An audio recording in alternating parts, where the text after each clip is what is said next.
오늘 우리 성경 말씀은 신약의 말씀 보겠습니다. 데살로니가전서 4장 16절에서 5장 8절까지의 말씀 보도록 하겠습니다. 데살로니가전서 4장 16절에서 5장 8절까지의 말씀이 한 절씩 돌아가며 읽도록 하겠는데요. 제가 먼저 16절의 말씀 읽도록 하겠습니다.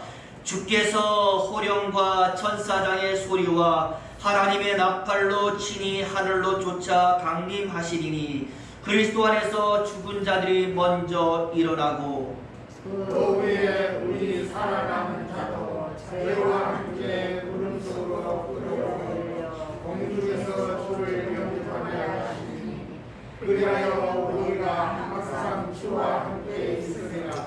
그러므로 이 여러 말로 서로 위로하라. 형제들아, 때와 시기에 관하여는 너희 외에 쓸 것이 없음은 주의 날이 밤에 고독같이 이를 줄 너희 자신이 자세히 아니라. 저희가 평안하다 안전하다의 그때에 잉태된 여자에게 해산의 고통이 이름과 같이 멸망이 호련히 저에게 이르리니 결단코 피하지 못하리라. 형제들아, 너희는 어둠에 있지 아니하며 그 날이 고독같이 너희에게 임하지 못하리니 너희는 다 빛의 아들이요 낮의 아들이라. 우리가 밤이나 어둠에 속하지 아니하나니 그러므로 우리는 다른 일과 같이 하지 말고 오직 깨어 근심할지라. 우리 7절과 8절 말씀 같이 있습니다. 자는 자들은 밤에 자고 취하는 자들은 밤에 취하되 우리는 낮에 속하였으니 근신하여 믿음과 사랑의 중배를 붙이고 구원의 소망의 투구를 쓰자. 아멘. 우리 성경 말씀 오늘 읽었습니다. 할렐루야. 예, 추석 연휴 잘 보내셨나요? 우리 연휴 기간 동안 가족들과 함께하는 좋은 시간을 보낸 우리가 오늘은 하나님 앞에서 예배를 통하여 하나님과 함께하고 있는 줄로 믿습니다.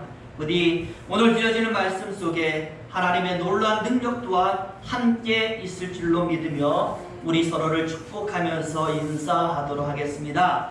우리 인사만 나와있죠. 사랑합니다. 축복합니다. 행복하시기 바랍니다. 우리 인사합니다. 사랑합니다. 축복합니다. 행복하시기 바랍니다. 우리 여러분이 한 그 인사말 그대로의 삶이 우리 삶에 나타나기를 예수 이름으로 축원을 드립니다. 네, 탈무드에 이런 이야기가 있습니다. 아마 다 아시는 이야기일지도 모르겠는데요. 예루살렘에서 멀리 떨어진 곳에 부자 노인이 한 명 살고 있습니다. 자녀라고는 아들이 하나 달랑 있는데 예루살렘으로 공부하러 떠난 것이죠. 그런데 갑자기 이 노인이 병에 걸려서 죽게 된 것입니다. 아들에게 유언도 남기고 자기 재산도 물려줘야 되지 않겠습니까? 종이 한 명이 있기 때문에 이 종을 통해서 이 모든 일을 해야 되는데 참 이상하죠. 종이 믿음직스럽지가 않은 것입니다. 중간에서 모든 재산 다 빼돌리고 아들에게는 한 푼도 돌아가지 않을 것만 같은 불안함이 드는 겁니다. 그래서 이 고민 중에 한 가지 꾀를 내었는데요. 먼저 유서를 2장을 썼어요. 한 장은 종에게, 또 한 장은 아들에게. 종에게 쓰는 유서에는 이렇게 썼습니다. 나의 모든 재산을 그동안 나에게 헌신한 나의 사랑하는 종에게 다 준다. 그리고는 나머지 유서 한 장만을 자신의 아들에게 전달해 줄 것을 부탁하는 것입니다. 종이요, 얼마나 기뻤겠습니까? 지분이 따라갈 때 좋은 거예요. 주인의 그 모든 재산이 다 자기 것이 되었으니까 너무나 기쁜 마음에 주인의 장례를 아주 잘 치러드리고 다른 거 돌아보지 않고 주인의 유언대로 주인의 아들을 찾아서 남은 유서를 잘 전달해 줍니다. 아들이요, 아버지의 유서를 딱 전해받고 읽어보는데 이렇게 써 있습니다. 나의 모든 재산을 나의 종에게 준다. 그리고 사랑하는 나의 아들에게는 이 편지를 전달해온 종을 준다. 이렇게 기록이 되어 있는 것입니다. 여러분 지혜 아니겠습니까? 걱정과는 다르게 제사도 잘 지켰고 자신의 유언도 아들에게 잘 전달이 된 것입니다. 그렇습니다. 우리는 살아가면서 지혜가 있어야 할 줄로 믿습니다. 특별히 마지막 때를 살아가고 있는 우리에게는 성경이 말한 대로 뱀 같은 지혜로움이 필요한 것이고, 그렇기 때문에 하나님께서는 이 지혜를 하나님께 배우고 말세를 대비하라고 말씀을 하셨습니다. 오늘 우리가 데살로니가전서의 말씀의 한 부분을 읽었는데 4장의 말씀이 5장으로 넘어가는 부분의 말씀 아니겠습니까? 보니까 바로 그 마지막 그날 종말의 날에 관한 이야기가 쭉 나오고 있습니다. 그러니까 이런 것이죠. 예수님이 승천하시고 성령 강림이 임하게 되니까 교회가요 날로 많이 발전하는 겁니다. 엄청나게 발전해서 곳곳에 하나님 교회가 다 세워졌습니다. 그런데 문제가 등장을 해요. 어떤 문제냐면 성장하는 것은 좋은데 시간이 점점 흐르다 보니까 교회 안에 무엇이 들어옵니까? 죽음이란 두 글자가 들어오는 거예요. 나이가 많아서 소천하기도 하고 또 박해로 인해서 순교하기도 하고 하나 둘씩 먼저 믿었던 사람들, 사도들, 제자들이 죽음을 맞이하는 것입니다. 그러다 보니 교회 안에 지도자들이 사라지는 두려움이 나타나고 과연 우리는 언제까지 살 수 있을까? 자신들의 죽음에 대한 두려움 또한 생겨나기 시작하는 것입니다. 당연히 큰 혼란이 왔고요. 이로 인해서 여러 이단이 생기고 사후세계와 종말에 관한 거짓 교훈들이 완전히 교회에서 판을 치는 겁니다. 그래서 바울은 이 죽음과 관련해서 종말과 말세와 관련해서 성도들에게 이제는 내가 정확한 지식을 안겨다 주어야 되겠구나 라는 필요성을 느끼게 되었던 것이고, 바로 그래서 등장한 것이 오늘 본문의 말씀이 되는 것입니다. 언제가 종말인가? 종말은 어떻게 시작되는가? 그리고 그때가 되면 우리는 어떻게 되는 것인가? 죽음과 종말과 말세와 관련한 두 가지 말씀, 바로 그것이 오늘 본문의 말씀이 되는 것입니다. 그래서 먼저 살펴보면 종말의 그날에 어떤 일이 일어나게 되는가 우리 궁금하잖아요. 예수님이 재림하시는 바로 그날에 일어나게 될 사건들을 바울은요 차례로 아주 자세하게 설명을 해주고 있습니다. 주제는 무엇일까요? 부활인 줄로 믿습니다. 예수님이 다시 오시는 그날이 되면 우리는 부활한다라는 주제 아래서 어떻게 부활의 몸을 입어서 예수님과 더불어 함께 살게 될 것인가, 이것을 과정 그대로 설명하는 겁니다. 그것이 어디에 나와 있습니까? 16절에 나와 있죠. 그래서 우리 16절 말씀 다시 한번 읽어보겠습니다. 16절 보이시죠? 네, 같이 있습니다. 시작. 주께서 호령과 천사장의 소리와 하나님의 나팔로 친히 하늘로 쫓아 강림하시리니 그리스도 안에서 죽은 자들이 먼저 일어나고. 아멘. 여러분 여기 보시면 소리가 나옵니다. 하늘에서 소리가 들리면 예수님의 재림이 시작한다. 그런데 그 소리가 하나가 아니라 세 가지나 나오는 거예요. 주의 호령이 나오고 천사장의 소리가 나오고 하나님의 나팔이 나오고 있습니다. 먼저 보니까 주의 호령은 무엇입니까? 쉬운 말로 얘기하면 명령이거든요. 주님이 명령하시면 종말의 그날 예수의 재림이 시작됩니다. 이렇게 바울이 설명해요. 뭐가 똑같으냐면 여러분 시작해 보니까 죽은 나사로를 향하여 예수님께서 나사로야 나오너라 호령 명령하시니 죽은 나사로가 살아서 일어났듯이 예수님의 재림 역시도 예수님 자신이 호령 명령하시면 시작되는 것이다. 이렇게 설명하는 겁니다. 그런 다음에 또 어떤 소리가 있습니까? 천사장의 소리가 있어요. 여러분 천사장은요 천사 무리들의 대장을 이야기하는 것 아니겠습니까? 그러니까 이런 거예요. 아마 여러분들이 영화를 통해서 전쟁 영화 같은 걸 본 적이 있으실 거예요. 거기 보면은 군대들이 행진을 하거나 또 싸우려고 돌격을 하게 될 때 제일 먼저 누가 군대의 장군이 호령 명령을 내는 거예요. 전진 그러면은 모든 사람이 다 전진하는 게 아니라 전진 대장이 말하면 옆에 있는 부하가 직속 부하가 그것을 다 들어서 뭐합니까? 대언하잖아요. 모든 군대가 다 들을 수 있도록 크게 장군의 말을 대언하는 겁니다. 오늘 본문의 말이 바로 이와 똑같은 것이죠. 예수님께서 호령하시면 이 호령을 누가 받는 것입니까? 천사장이 받아서 예수의 명령을 대언하는 겁니다. 큰 소리로 모두가 들을 수 있도록 소리치는 겁니다. 자, 그럼 그 뒤로 뭐가 나오겠습니까? 나팔수들이 나팔을 부는 것이죠. 오늘 본문에도 나오잖아요. 나팔수. 예수님이 명령하시면 천사장의 그 명령을 큰 소리로 대언하고 천군 천사들의 나팔 소리가 그 뒤를 맞춰 울려 퍼지면 예수님이 하늘에서부터 재림하시면서 먼저 죽었던 사람들이 일어나서 부활하고 살아있는 자들도 일어나 변화하리라.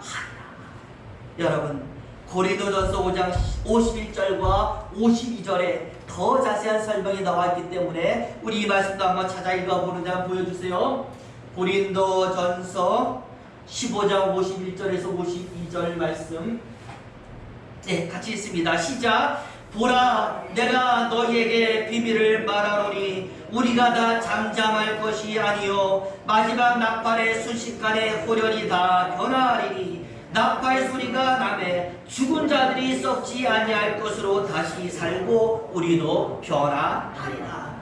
똑같잖아요. 예수님이 호령하시고 천사장이 소리치고 하나님의 나팔 소리가 울려 퍼질 때 예수님이 재림하시면서 이미 죽은 사람들이 그 육신이 흙에 묻혀서 다 썩었든지 사자밥이 되었든지 불에 타서 죽었든지 아무런 상관이 없이 오직 하나님의 능력으로 옛날에 그 아름답고 완벽한 몸으로 절대 병들지 않고 늙지도 않고 죽지도 않는 완벽한 몸으로 순식간에 다시 살게 될 것이다.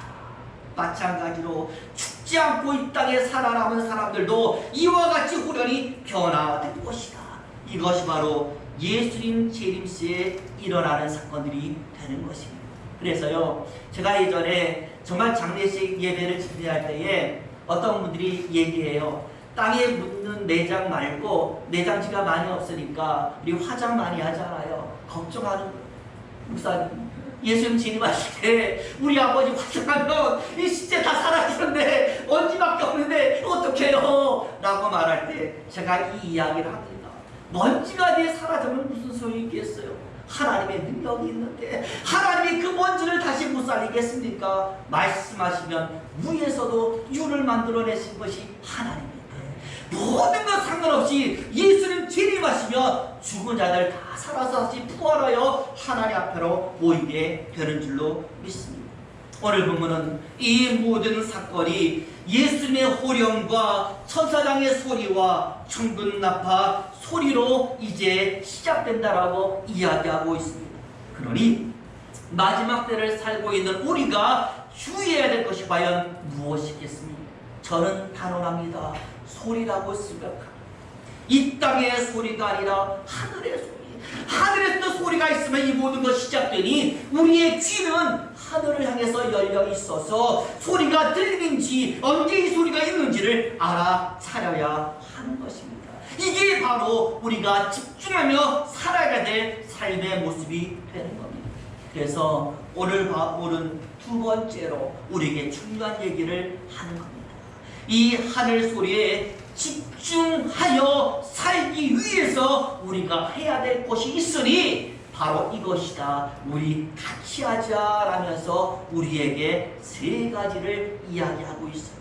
서로 한번 같이 따라해 볼까요? 우리도 해야 되는 것들이기 때문에 한번 따라해 볼 텐데요. 서로 위로하고, 세상에 취해 말고, 근신하라. 세 가지를 하면 되는 것.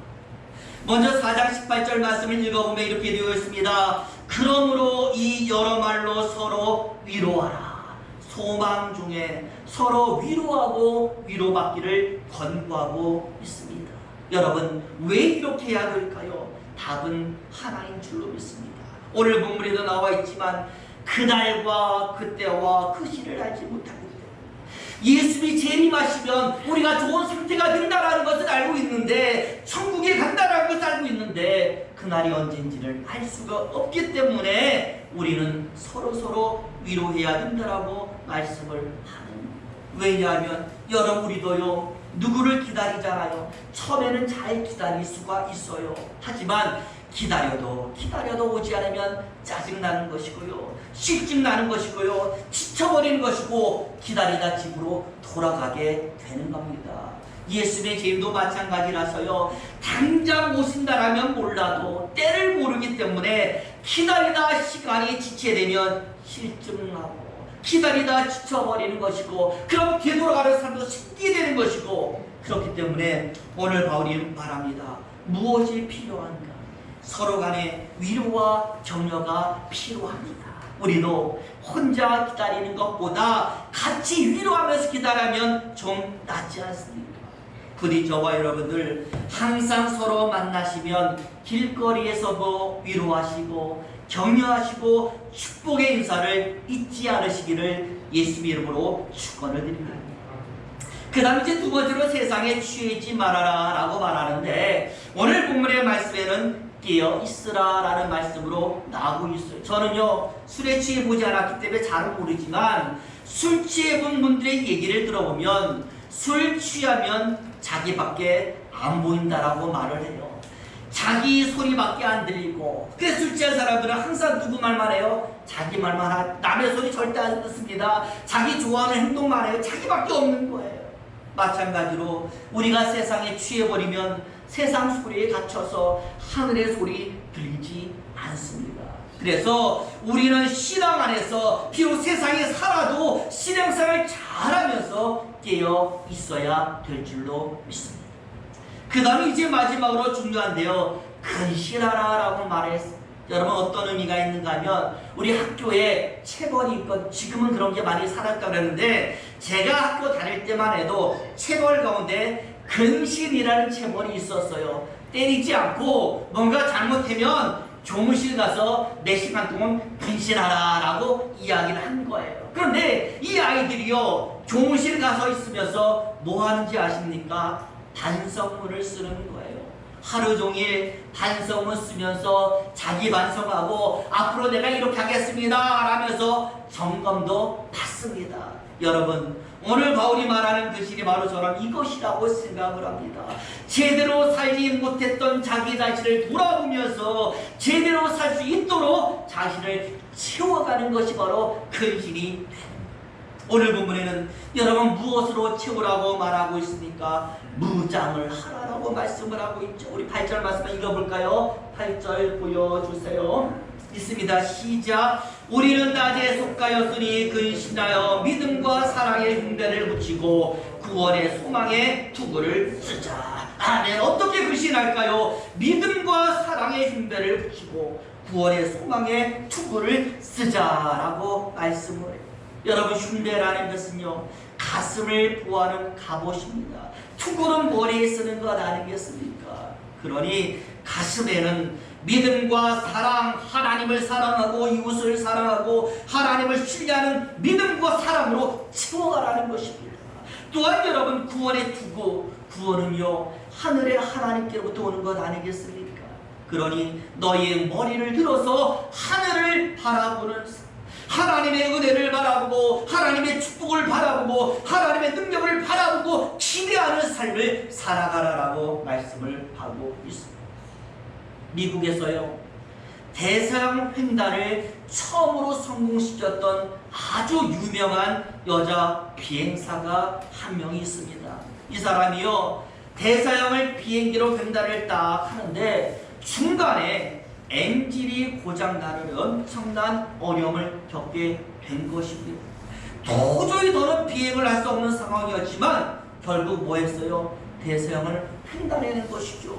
그래가지고 기자들 앞에서 기자회견을 하는데요 기자들이 질문을 했어요. 대서양 횡단을 하면서 바다 한가운데서 엔진이 고장나는 어려움이 있었다라고 하는데 그 위급한 순간을 어떻게 이겨낼 수 있었습니까? 그녀가 대답을 하죠. 그것은 간단합니다. 그 위기를 넘길 수 있었던 것은 제가 바다 한복판에 있었기 때문입니다. 여러분, 무슨 말인지 이해하기가 쉽지가 않잖아요. 그래서 기자들이 더 자세한 설명을 부탁하는 그녀가 얘기합니다. 엔진이 고장난 순간은 이미 대서양 한가운데를 비행하고 있는 바로 그때였어요. 너무 멀리 왔기 때문에 다시 돌아갈 수는 없었고 또 여기서 포기하면 바다로 떨어져서 죽는 것밖에 없었기 때문에 오직 앞으로 전진하는 것, 엔진이 고장났어도 갈 때까지 갈 수밖에 없었던 것, 이게 바로 저의 상황이었습니다. 그래서 전진했고 그 전진이 저를 살렸습니다. 오직 전진만이 답이었다는 것. 여러분, 그렇습니다. 저는 신앙도 마찬가지라고 생각합니다. 신앙은요, 그냥 가는 것입니다. 그 어떤 이유도 필요가 없어요. 하나님이 기도하라 하셨으니 기도하는 것이고, 말씀 보라 하셨으니 말씀 보는 것이고, 예배 드리라 하셨으니 예배 드리는 것입니다. 무언가를 하라고 하신 하나님께는 다 이유가 있어서 하라 하신 것이 믿고 해 나갈 때 하나님의 역사는 일어나는 것입니다. 오늘 바울은 마지막 그날의 종말은 예수님의 호령과 천사장의 소리와 그리고 나팔 소리로 시작한다고 말씀하고 있습니다. 그렇기 때문에 세상에 취하지 말고 하늘의 징조와 소리에 집중하여 살기. 여러분, 어떻게 이 삶이 가능하겠습니까? 오늘 하나님께서 말씀하신 생활, 믿음 생활, 사랑 생활, 기도 생활, 예배 생활, 하나님의 말씀하신 이 모든 것을 우리가 잘해가면서 같이 신앙생활하는 성도들을 위로하며 격려하며 축복하며 사는, 이게 바로 비결이 되는 것입니다. 부디 저와 여러분, 세상에 살지만 하나님과 함께하는 시간들을 더욱 많이 늘려가시기를 예수의 이름으로 축원을 드립니다. 기도하겠습니다.